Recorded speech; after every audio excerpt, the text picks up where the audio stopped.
Hey, welcome to the Digital Remodeler Podcast. My name's Carl. I'm so glad you joined me today. And with me is Paul Sanneman. Did I say that correctly? Sanneman, you're close enough. You're good. Close enough. All right. He is the founder of Contractor Staffing Source. Paul has over 40 years experience in the industry. And so we're going to have a great discussion today talking about some of the myths when it comes to personnel and hiring and some of the things you may be facing in your business today. So Paul, great having you here. Thanks for joining me. Thank you. I've learned a lot. We've hired a couple thousand people, and you learn something and hire a couple thousand people, right? I would say so. Is 90% of them have worked out, right? Which is way better than the industry average. So I think I can show people how to do it if they want to do it themselves. Fantastic. Well, let's talk about that. So, you've been in the industry for a long time, hired a lot of people. What are some of the biggest changes you've observed in hiring practices over the years? Well, there's a couple things that show up for me. I have these myths I talk about, right? Which is one of the things is people only recruit when you need somebody, right? Like, it's not true. You need to recruit all the time. So if a contractor thinks, oh, I need somebody, I've talked to some guy today, he went, oh, isn't it like a faucet you turn it on and off? Is marketing a faucet? I don't think so. No. Because if you turn it off, you lose your inertia, right? You got to turn it back on. So one is you should always be recruiting, and I fight that all the time. Another practice that's changed is, especially today, employees are expensive. I can't afford any, right? That's not true. You don't make any money without employees. And a lot of times what happens, Carl, is people are sort of underpaying their people because they haven't been out in the market a while, and then they need a new project manager. And they realize they're paying their project manager 10% less than they have to pay somebody to find somebody who's good. And it's sort of scary, right? So you got to be competitive, and they're expensive, but they're worth it. People think they could do it themselves. I can show them how to do that, but they don't do your accounting, right? Shouldn't do your marketing. So it's something you should put out there. Other one that shows up is recruit in the construction industry, and that's changed. The pandemic has changed everything. You probably know that, right? Oh, yeah. We're all on Zoom. Why are we on Zoom? The pandemic, it changed everything. So that a lot of people in the hospitality industry, I've hired a lot of wedding planners to be office managers, and they kill it, right? Because they, think about a wedding planner, you got to get a bunch of sort of flaky people together all at the same time, everybody happy. It's like a remodel, right? And so when you think about that, we've hired a lot of wedding planners for remodeling companies. They just kill it because construction pays more than other industries, especially the hospitality industry. So find some great people there. And another thing that's changed in the industry is people used to, hire fast and fire slow. You hire somebody when you need them, right?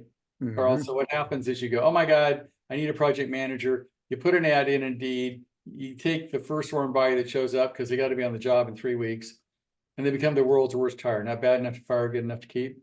And they suck, and they kill your organization because they're just destroying the culture you've built for a long time. The truth is you need to hire slow, but most people don't do that.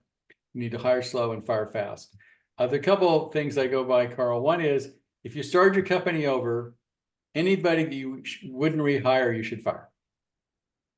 Because they shouldn't be there. The other one is anybody that you wouldn't fight to keep, you should fire. I'm sure people listening to this are going, well, there's Murray and the other thing I came up with myself, when you get a phone call from somebody, go, fire. Because we all have those people, right? You get a phone call from this person, you know the energy's low, what's wrong today? And get rid of the person because they kill your organization. So those are all things that get in the way of people that are changing industry. These myths have got to go away. Otherwise, you're going to work with a not good team, which isn't, this industry. If you have a great team and you've got great clients, it's a great industry. If you have a marginal team and poor clients because you're not marketing and you're not recruiting, it's really hard.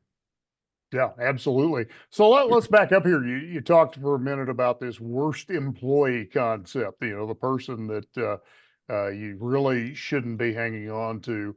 And let's talk a little bit about how they affect the dynamics, and then what things can a company do to avoid hiring that kind of person in the first place? Well, if the worst hire is when, bad, was it not good enough to keep or bad enough to fire?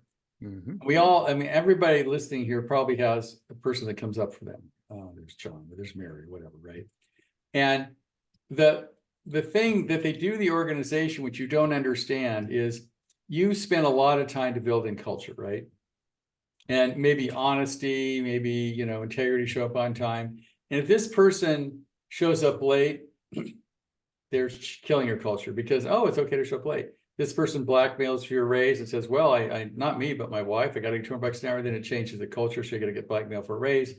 If they're the person who only steals occasionally, if they don't get caught, right, then people see that happening. And people have no idea how bad that affects your organization. It's like, oh, he's not that bad. He's killing your company or she's killing your company. And a lot of that you won't see, but it's way more costly than you think. Absolutely. So kind of shifting gears here, one of the things you talk about in some of your presentations is the aging workforce. Let's talk about some of the challenges that presents, and then what can a company do to remain competitive with this aging workforce? Well, the answer is the average person in construction is 45, which is scary, right? And what's caused the aging workforce is, I mean, how many kids grow up wanting to be a plumber, right?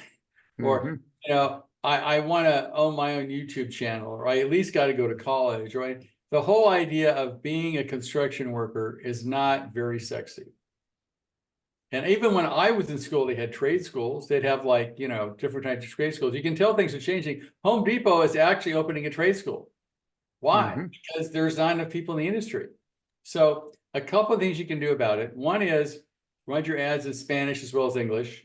Because there's, I hired 147 carpenters once and nobody spoke English. So be open to different cultures because there's a lot of really great people out there, but you have to write your ads in Spanish. Another thing is training is something you need to consider. Because if you, let's say you want a roofer or you want somebody who's a carpenter or whatever. I mean, everybody says I want 10 years carpenter experience. They're hard to find and they're expensive. And so if you can do your own apprenticeship, start people, train them, bring them in, do your own apprenticeship thing, start with people that are learning. I think training your own is one way around it. So training your own, using other cultures, there's ways around it, but it's not getting any better. And AI isn't helping anybody. Of course. Because now everybody, it's what happens is AI, I'm gonna have a little just diversion here. I think this is how AI is affecting the construction industry. My opinion, it isn't the way you think. What's happening with AI is it's disrupting a lot of industries, i.e. medicine, anywhere where you're selling information for money. An attorney, a client that's fighting an entire legal case with ChatGPT, never hired an attorney. So if those in the movie industry, there's a guy that didn't do an $800 million, whatever studio, because once he saw Sorry, went crap with this, they're going to do, the movie's going to be made with 5 people, not 500, right? So those industries are highly disrupted. Well, there's a lot of cash in this country. Where's it going to go? Because they're going, well, what can AI not disrupt? AI is going to put on a roof for a long time. It's not going to build a remodel for a long time. So the safe haven for cash is going to be construction. Now, what does this mean to the average remodeling contractor? Whatever. What it means is there's a lot of money coming into a highly fractionalized industry. And I talked to a guy the other day, and he had a lot of cash. Let's say $5-10 million. I said, what are you going to do? He said, I'm going to start a roofing company in Nebraska. You're going to what? He goes, look at it this way. The roofers in Nebraska, they're old. They know what they're doing. They're going to leave. The other roofers are kids. They don't know what they're doing. Haven't got any money to do it right. I know marketing. I can come in Nebraska. I can own the market in 4 years. I know how to hire people. I know how to find people. I know how to do this. I know how to do business. It doesn't matter roofing business, the kind of business. I call it the Walmart syndrome, right? So just like Walmart stole all the customers or a lot of the customers from the old traditional downtown, I see what's happening in construction. is instead of being 20 remodeling companies, there's going to be 5. Instead of being 50 roofers, there's going to be 6. And they're going to be better at business. So this may be a little negative, but I think you should either get better so you can either get bought, but you don't want to get put out of business. Exactly. Exactly. So, kind of dovetailing into the way things are going, not just AI.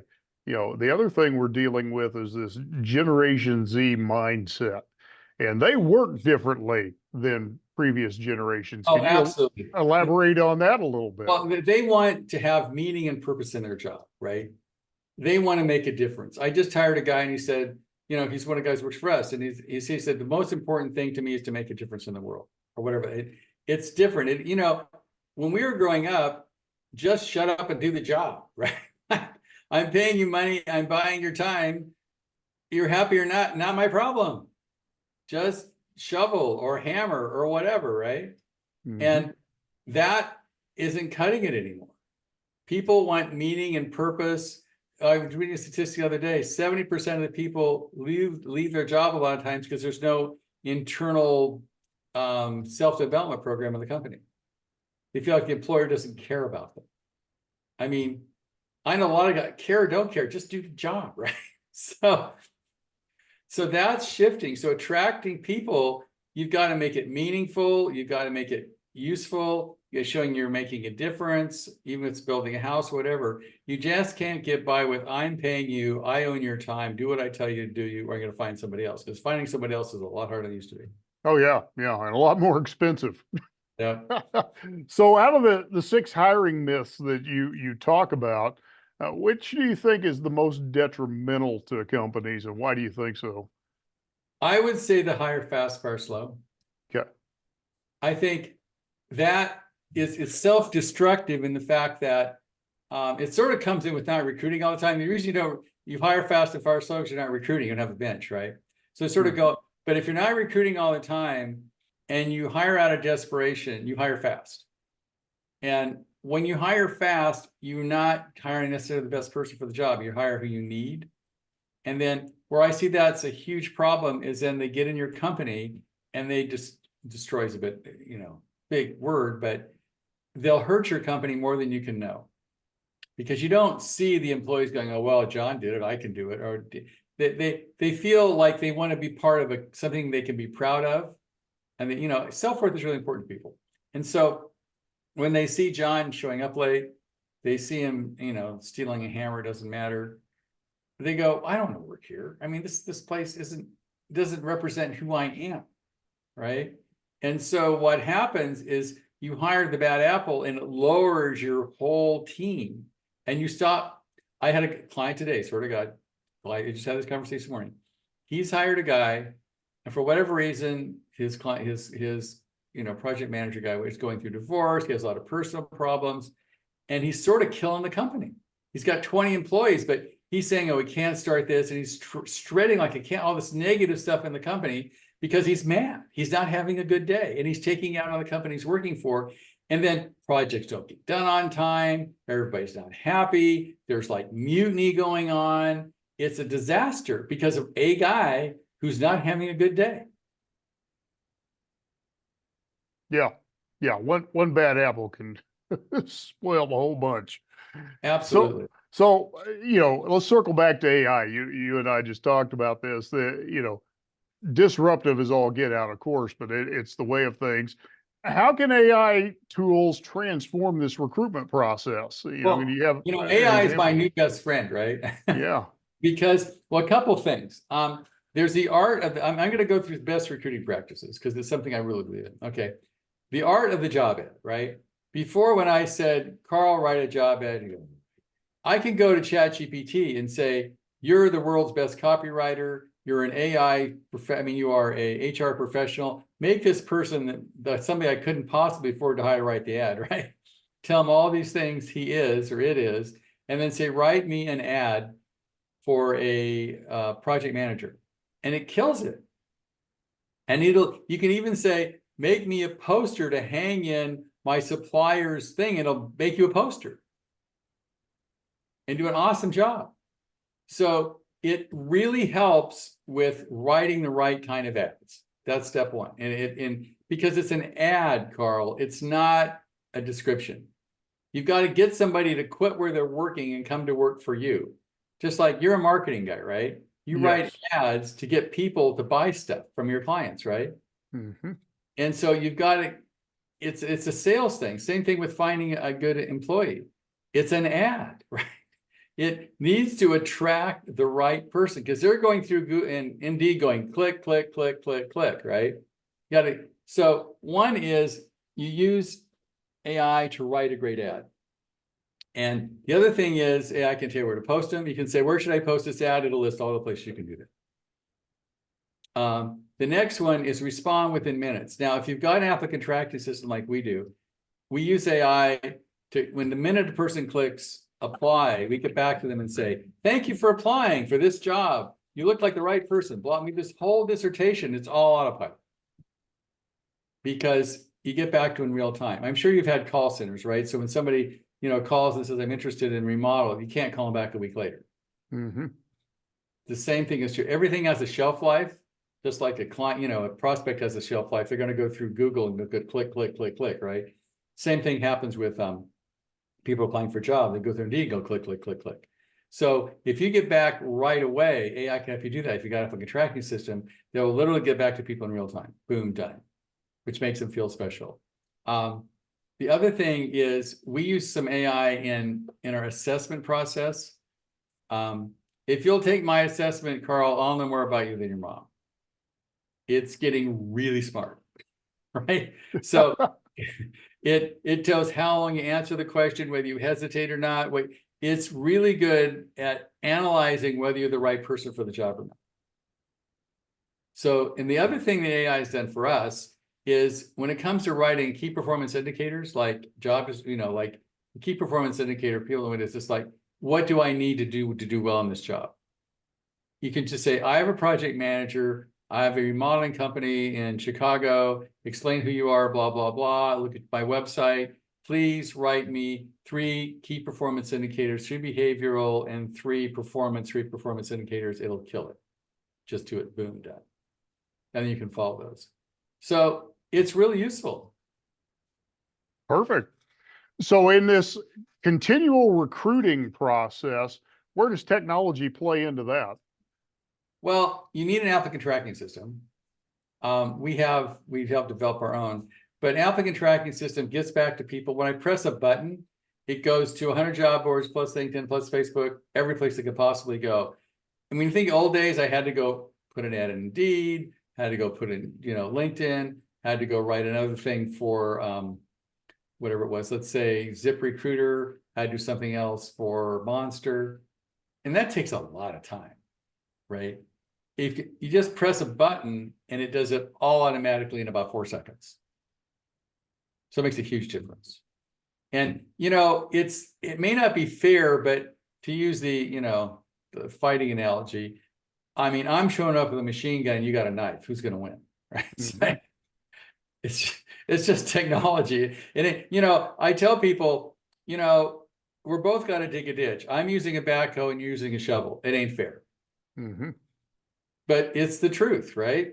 And that's that kind of, it's that kind of leverage. I am literally using a backhoe and using a shovel. Because if I could press a button and place it on all job boards, it may take you hours, it'd be 4 seconds. And when you have 300 people, we have some jobs, you have 100 people applying a day. You're going to respond to all those people in real time? Not going to happen. I respond to them all in real time. So it's not a level playing field. I'm going to win. Excellent. Yeah, using technology to your advantage is, that's the name of the game these days, whether it's marketing or hiring. So good. So one of the things you advocate for is, investing in your employees. So what are some investment strategies that you think yield the best returns in terms of employee performance and loyalty? Well, there's some people that say bonuses are good, some bonuses bad. I know it depends on your philosophy, but for sure, you should make sure your compensation is competitive. So go look for a job. Let's say I'm a project manager, I'm an electrician, I'm a plumber, pick one, right? Go look for that job on Indeed and LinkedIn and wherever, and find out what the market is for that job. Because you're not paying market value, you're not going to get a market person. You're going to get somebody below market, and you don't want to do that. Cheap brain surgeons are not a good idea. So you've got to do the research to find out your compensation program is fair and equitable. And then after that, it's who you are as a company and buying into the values. And it's just like when you're trying to find, you're a marketing guy. So Google is this big eye, giant AI that's controlling who buys what. You've got to speak Google, right? You've got to talk to it in a way that's going to hear you. And whether you want to or not, you mentioned earlier, we were talking that you've got to have a footprint, not just keywords, because the technology is changing, right? Yes. So it's the same thing when people are looking for jobs. It's no longer my cousin down the street, right? They're going to go to the internet and they're going to look for a job. And they're going to go on Indeed, they're going to go on Zip, they're going to go on, they may go to their LinkedIn profile. That's the way they're going to find you. And if you don't play that game, you're not going to find out. It's just the way it is. Absolutely. And let's, kind of land the plane here. What's the benefit and maybe even the potential downsides of outsourcing the recruitment process? Well, the upside is we're way better than they are. And we've got all the technology and that kind of stuff. That's the upside. The downside is it costs money. And a lot of people don't understand or value it, just like valuing an employee. Let's say I can, in our pricing structure, for $1,500 a month, I can find all the employees you want, which is not much money. People go, I use it, this is a joke, but you get the idea, Carl. Somebody says, I've got all this gold. Why don't you come and get yourself some? And the guy says, you know what a shovel costs? Yeah. It's like that, right? So Exactly. you got to buy the damn shovel. I mean, come on, right? And so we're the same, well, I don't want to hire. You're only as good as your team. That's it. And if you do it yourself, most people sort of suck at recruiting. It's not like you probably don't do your own, accounting. You probably don't do your own taxes. You probably don't fix your own car because it got really complicated. Because you need a computer to fix a car. You can't just get in and figure out what's wrong. Without the computer, you don't even know what's wrong. So if you don't get on the technology bandwagon, you're going to lose. I've done this. I'm old enough. I remember when contractors had pagers. And then I sort of drug them through. It was pagers, and I said, need a cell phone. Well, a cell phone's going to disrupt my peace in the truck. I don't want a cell phone. I go, okay. And then after cell phones was email. Email is a fad. Forget about email. I don't need email. And then after email, it was websites. Who needs a damn website? I do a great job and answer the phone. I'm done. And then after websites and email came web-based project management. I don't need a web-based project management. I can use my Excel spreadsheet. It's all good. No, you can't. And now we're into AI. It's the same battle. Like, dudes, if you don't get on the bandwagon, you'll get out of business. And unfortunately, I think the AI is bigger than all the others put together, because it's changing the way the world's going to work. And if you don't get on that bandwagon or somehow adapt to it, whether it's good or bad, I'm sorry, it's happening. You can go live in the forest, I guess, and live off the land. And, if you want, that's fine. You're good, right? We're good. Yeah. But if you want, I remember, this is a funny story. I was trying to be socially conscious, right? So I said, okay, I'm not going to invest in any place where BlackRock owns equity. That was a joke. They own everything, right? Banking, I went, they own the damn planet. I cannot not participate in BlackRock if I'm going to be a human being and be in business, right? So I said, okay, fine, right? It's like that. So it is really difficult. You can be against taxes, but you still pay them, right? Absolutely. So it is, if you're going to participate in business, you already voted for technology. You use a cell phone, you have a car, you have a computer, you use the internet. Now I have a funny marketing story for this. Happened to me the other day. So if you look at one of the most sophisticated things now is fiber optics. It's the best way to get internet, right? Fiber optic internet. So you know how I got sole fiber optic internet, and that happened actually yesterday? Some guy came to my door and knocked on my door. And he said, "Are you on Verizon?" And I went, "Yeah." He says, "Let me tell you about ABC company, Hawaiian Shell. We're cheaper and we're better." And literally it was the old door knock, like floor bush salesman, right? And so I hear the most sophisticated technology is being sold by a guy who knocks on my door, he's saying, "Let me get my attention." Because I'm not going to go, on the internet and look for, I don't care. It works. I'm not going to mess with it. So it's interesting how some of the old techniques, right, like knocking on doors, are thanks to the most sophisticated technologies. I also have I've got a couple of very successful roofing companies I work with. They have canvassers. Mhm. They go knock on doors because you can get somebody's attention. So, it is interesting how technology and also some of the old techniques are coming back into play.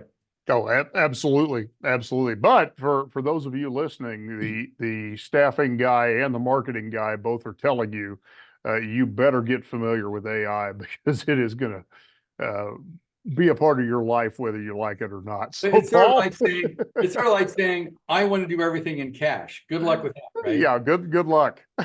Right? They're trying to get rid of cash altogether. You can't say I only take cash, right? It doesn't work. It does not work. So, Paul, where can somebody find out more about you if they want to get in touch with you? How should they do that? Well, they can go to Contractor Staffing Source, which is our website, Contractor Staffing. They get an appointment with me, and I'll go through the system and how we can help them, that kind of thing. My email is paul@paulsanneman.com. My own personal email. You can email me there. Even my cell phone, it's 415-599-9006. I'm in Hawaii, so don't let me go 3 a.m. But get in touch with me. And two things can happen. One, I will show you, if you want to do it yourself, you're going to have to do the things we talked about, which is write the ads, do the assessments, do the right process. If you want to do that yourself, fine. But if you want us to help, I'll show you how we can do that.